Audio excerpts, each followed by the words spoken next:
Hello guys, welcome to my new vlog. तर या व्लॉगमध्ये तुम्ही पाहणार आहे गुरुपौर्णिमेच्या निमित्ताने आमच्या घरी होते 7 दिवसांचे पारायण.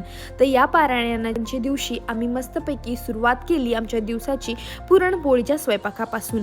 तर पुरणपोळीचा स्वयंपाक करत असताना आम्ही मस्तपैकी सर्व पदार्थ बनवून घेतले.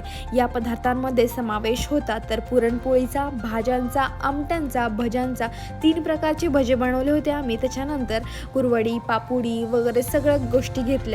त्यानंतर आम्ही देवाचे नैवेद्य सुद्धा तयार केले. अशा प्रकारे आमचं संपूर्ण जेवण तयार झाले. त्यानंतर आम्ही देवाला नैवेद्य दाखवून पूजा करून घेतली.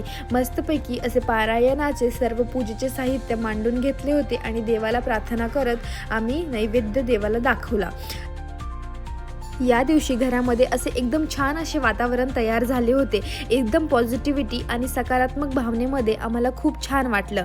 त्यानंतर आम्ही घरी बोलवल्या होत्या सुवासिनींना, सर्वजणांना आम्ही हळदी कुंकू लावून सर्वांना जेवण वाढले. सर्वांनी जेवणाचा मस्तपैकी आनंद घेतला. त्यानंतर तयारी होती आमची वस्त्रदान करायची. सर्व लेडीजला आम्ही वस्त्रदान केले आणि देवाच्या पाया पडत सर्वांना हे वस्त्रदान करून झाले. त्यानंतर वस्त्रदान झाल्यानंतर सर्व सुवासिनींना हळदी कुंकू लावले आणि तर आमचा संपूर्ण दिवस हा गुरुपौर्णिमेचा एकदम आनंदमय आणि सुखकारी गेला.